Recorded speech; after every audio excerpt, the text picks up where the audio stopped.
Hi, my name is Noma and I'm recording from Johannesburg, South Africa. And I'm so excited to be recording this podcast. I did the last one a few weeks back and I'm so happy to be back with another one. So I don't have much items today, but there's quite a bit that I would like to talk about. So I hope you'll stay tuned right to the end. So the first thing that I want to talk about today is my Maboneng Pullover.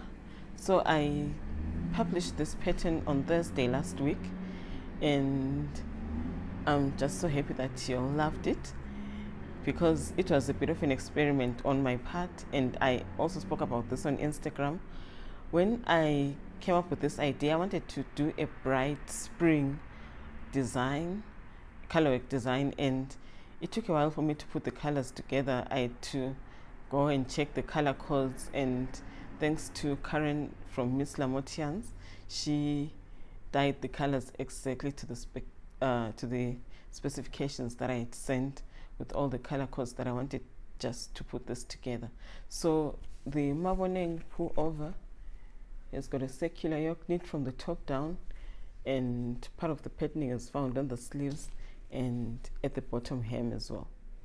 So what I did with this pullover was I used contrast colors only on the yoke and here on the cuffs as well and at the bottom. So whenever you see color work, the main color isn't there, which is coral. So I just wanted to use that idea. There isn't really any special reason, but I just wanted to play around with that and see how it turns out, and I really love it. So it's got 5 colors, but the thing is you don't necessarily have to buy 5 colors, because if you'll notice, this baby pink is only used here and here, and I think I used maybe 7 grams or so, and I think that's the same with the chestnut. I didn't use much of it, probably 30 or 40 grams. So it's some nice stash busting project, and you can just pick up some yarns from your stash and just get maybe the main color and the first contrast color, because I think I used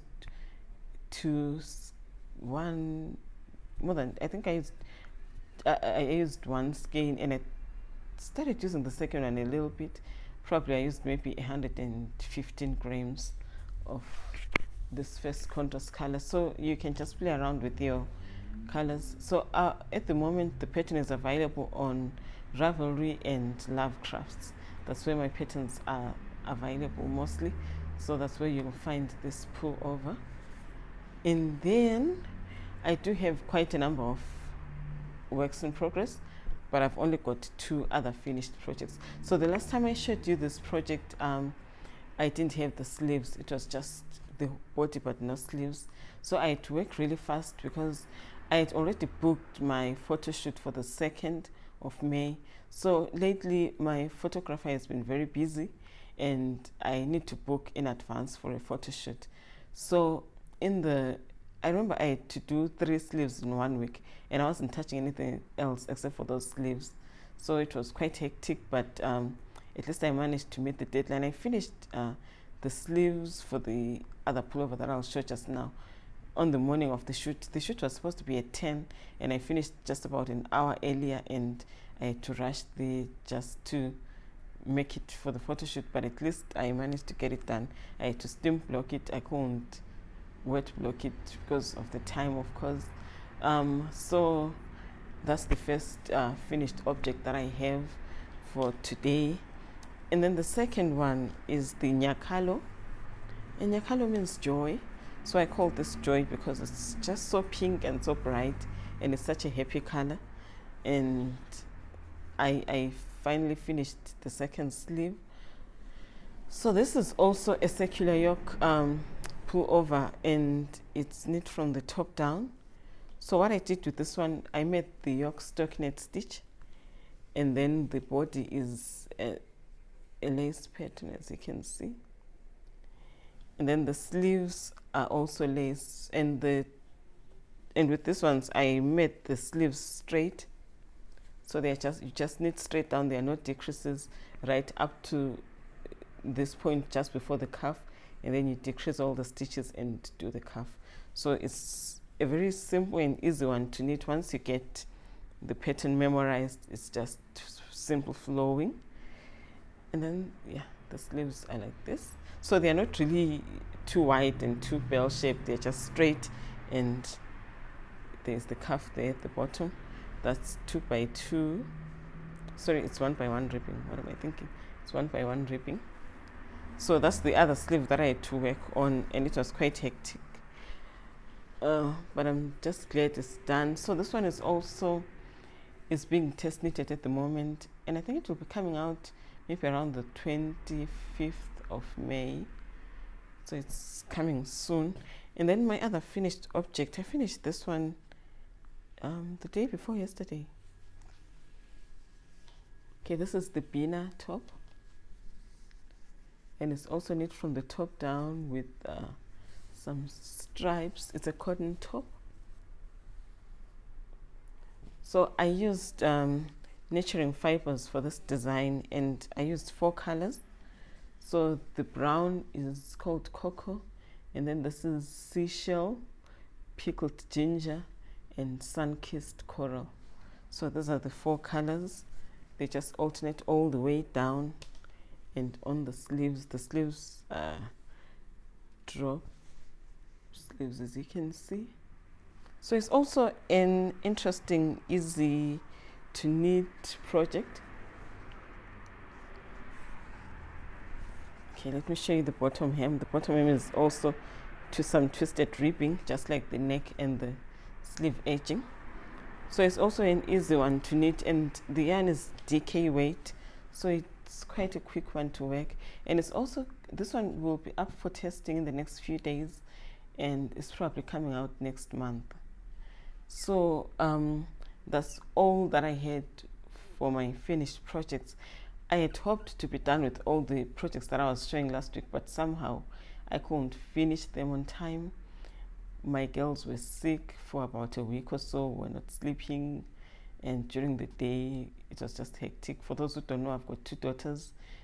The other one is aged 8, she's turning 9 in August, and my youngest is 2. So with the little one, when they are sick, you really can't do much work. So we really haven't done much. We've been spending the nights up because they were both coughing at night, so you have to give them their meds and try to get them back to sleep.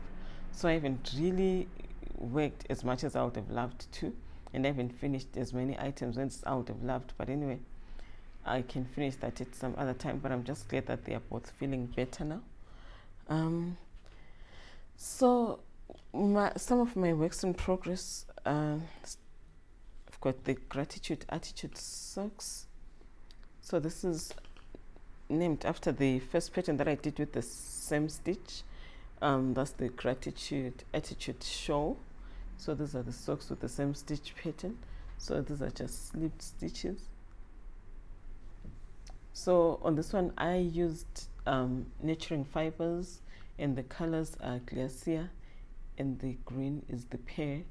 So I just love this color combination. I did a short row here, and the first sock is done, but the second one is almost done. I had hoped to finish this before this podcast, but I've just got a few repeats to finish. So these are the yarns that I'm using, Pear and Glacier. So it's Super Twist Sock by Nurturing Fibers. And then there's the Esther top. So this one has been really giving me a hard time because I had to adjust some of the stitches for the yoke. Okay, let me just get the yarns out of the way, then I'll show it just now. So I tried on the yoke, and I needed to add one more motif, so I had to come up with one and make sure that it worked with the other designs, with other motifs that I had already done. So it took a while. I'll just show it just now. So I've just started on the body with this one, and I'm hoping to finish it soon because I'll be putting it up for testing on Monday, because the pattern has been written and I wrote it first before I started knitting.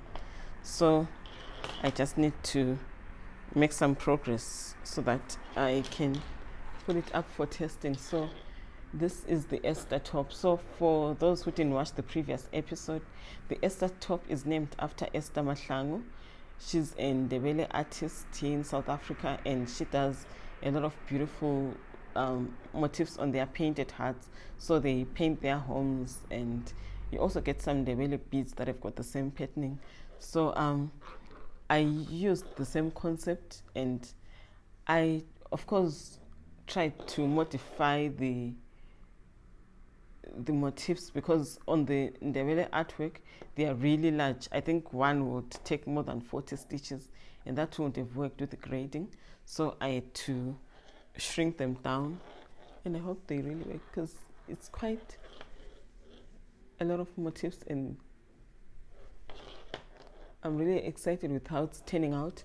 So the patterning on the body is it's not going to be plain, but well, for someone who really doesn't want their top to look very busy, you can just skip the color work at the body and just do plain stockinette. But this is the patterning on the body. It's just this vertical stripes and some little diamond shaped things. So there isn't really much to show because I haven't done very much. And then, well, with the sleeves you just do one by one ribbing. So this is how it looks. Let me hold it up so you can see the whole thing. So I'm really excited about this one. I can't wait to see how it turns out right at the end, and I can't wait to block it and just see the whole color coming out. So I'm using very neutral colors on this one. So with this design I'm using Coconians fingering. So it's also 4 colors. So there's the black, of course, and this beige like color. And then I used some vanilla here. It doesn't show very well at the moment. And then there's the light gray. So it's the 4 colors on the design. I really won't have made this too bright because the color motifs are already quite busy, and I wanted a very neutral color palette, and I'm really happy with the colors that I am using here. For a while I wasn't so sure that the color work will show properly, but I'm just glad that it came out quite well. So that's the second work in progress, and it's the one I'll probably be focusing on very much. The socks are I've already put out a test score, and I'll be closing it just now because I've got the testers, and the socks will be coming out I think on the 3rd of June. So I'm trying by all means to get as much stuff out. That's been on my needles for a while. And then I cast this one on recently. So on my last podcast I had said that I won't be casting on anything until I'm done with what's on my needles at the moment. And I didn't really intend to cast this one on, but last week when we had to go for the photo shoot, my sister came over and stayed for the weekend. So she needed something to knit, and I had to cast on a new project. So I haven't really knit this one myself. She's the one who's been doing it for me. She just wanted something simple. So mostly when she's around, she just needs to knit something that's simple and stockinette that doesn't require much focus or figuring out of the pattern. So I started this raglan top down pullover. So this is knit with Miss Lamotians, and the color is shipwrecked. This is the twist sock base. It's 100% merino wool. So the color is shipwrecked, so it's got a very wide neck opening. So what I'm going to be doing with this one is it's just going to be plain stockinette all the way down and on the sleeves, and then the cuffs and the bottom hem are going to use this color, and the color is Erebus. It's still the same base. It's Miss Lamotians, and yeah, it's still 100% superwash merino. And so the main feature of this design is going to be the cow collar. So I'm going to do some patterning on the collar, and it's going to be really large, and it's probably going to flow over the top part of the sweater. So I'm so excited about this. I'm still figuring the stitch work that I'm going to use out, but I'm sure it's going to have a little bit of some bubbles. So I'm really excited about this one. I ain't really intended to start working on it now because it's one of my early fall designs, but since my sister was here and she needed something to knit, I started it, and she's coming again this weekend, so she's probably going to pick it up and do a bit of some knitting on it. I'll probably have to finish it myself because she's going to be writing exams and doing a whole lot of stuff. So I'm hoping that she'll just do the yoke for just a little bit, and then I'll take over from there. And then the last work in progress that I've got is this new sock. So I've only done the ribbing. There isn't really much to show. So the yarn that I'm using is Nurturing Fibers Super Twist sock, and the color is Sunlit Kelp. So it's a very bright sock, and I'm so excited about it because it really makes a nice summer sock. So this one is going to be made up of cables, and the cables are such an interesting construction because somehow in the process of cabling you end up with some sort of holes on your knitting as if it's some lace patterning. So I'll probably be working on this from next week, because now I just need to finish these two, the Esther top and the socks. Then I can start on some other stuff. So I'm just trying to make sure that all the writing is done before I can start anything new. I just need to get all these items out of my head, and I'll be starting on the string tops. No, not the string tops, the sleeveless tops, because this year I don't have a string one. I wanted to design one, but I figured that I don't have enough time to do it, because I want to start on the fall designs at the beginning of June if possible. So I've only got to work, I think, 2 more of these summer tops, then I'll be done with the summer stuff, and I'll start working on the fall and the winter stuff, because as I've mentioned earlier, I'm also going to be doing some cabled cardigans and coats, and they're going to be a bit long, so I need as much time as I can to work them ahead of the season, so that you can also get the chance to knit them early on as well.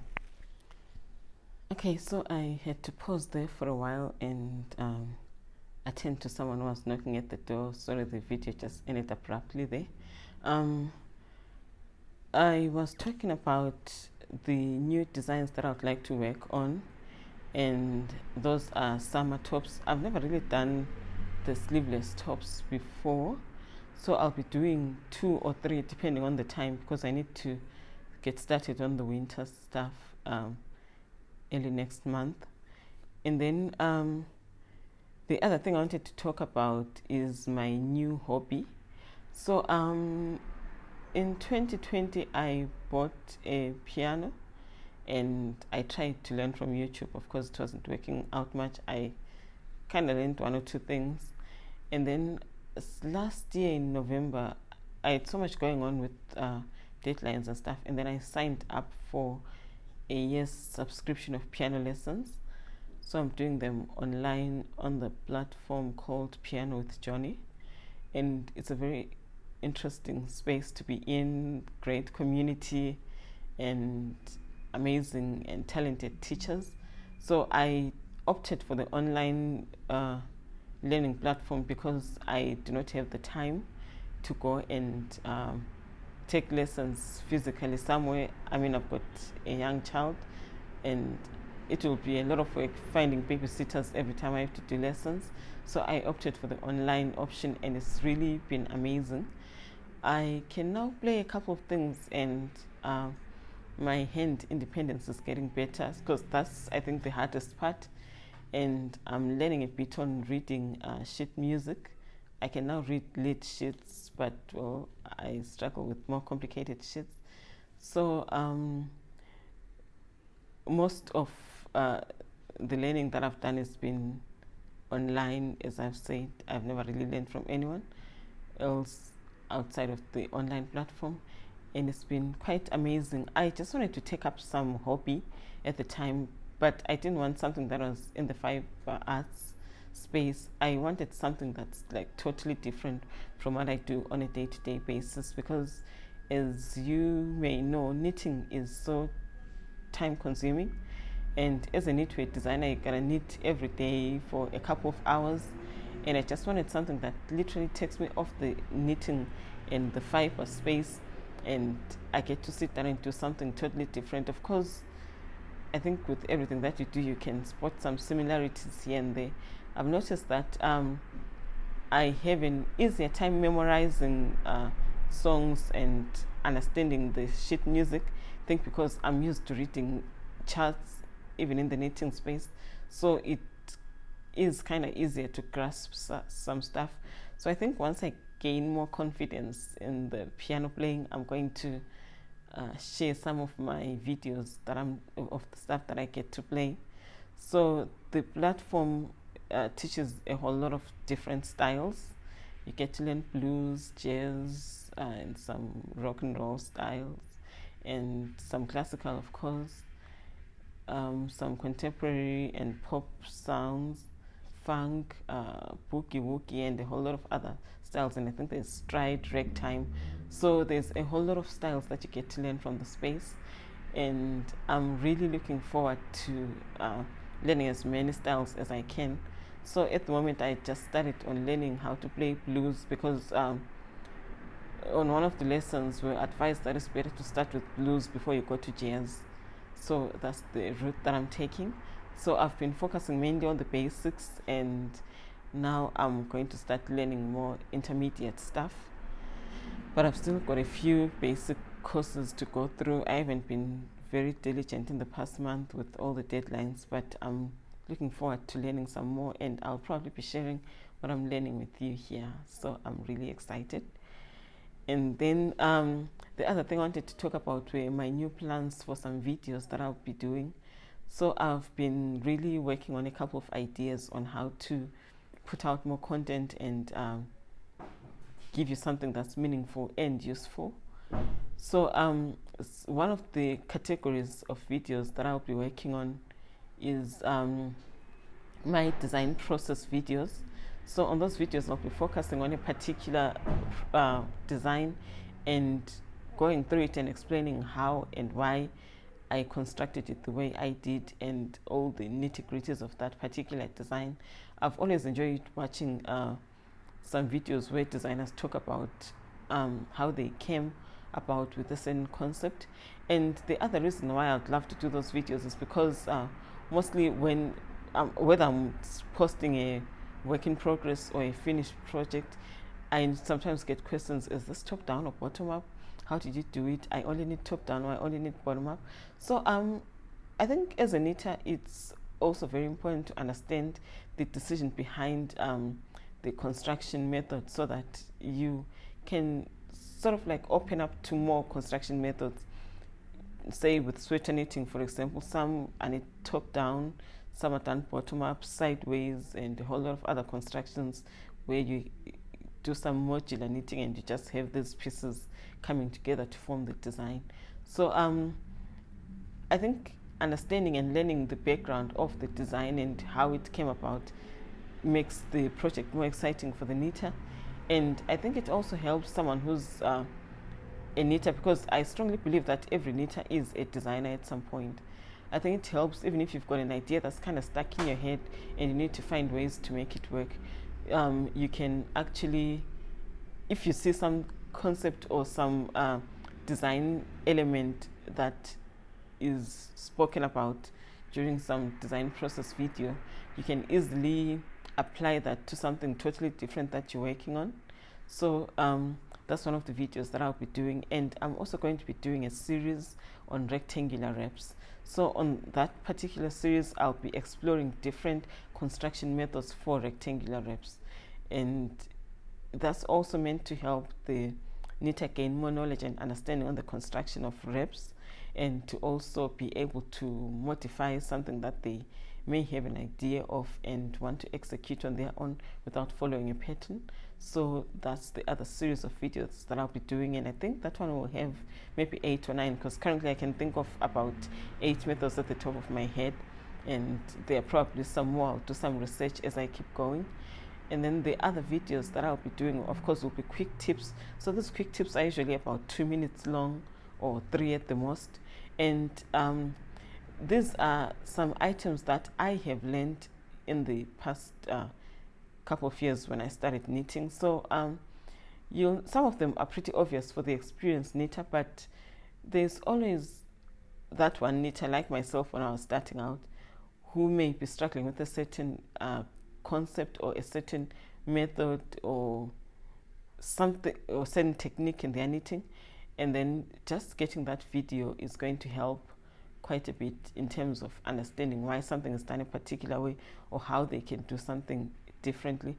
For example, I just did a quick tip on travel knitting, and sometime last year I did one on how to bind off loosely in pattern, because you get that quite a lot almost on every pattern, but you're not sure of how to make that work, because as you keep going you can't maintain the same tension. So what's the easiest way to bind off loosely in pattern? So those are some of the tips that I've shared, and there's quite a number that are coming up. So please subscribe to my channel, because I'm looking forward to sharing at least 2 videos a week and 3 in some occasions, so that we can enjoy this knitting journey together. And then the other thing that I wanted to talk about is my newsletter.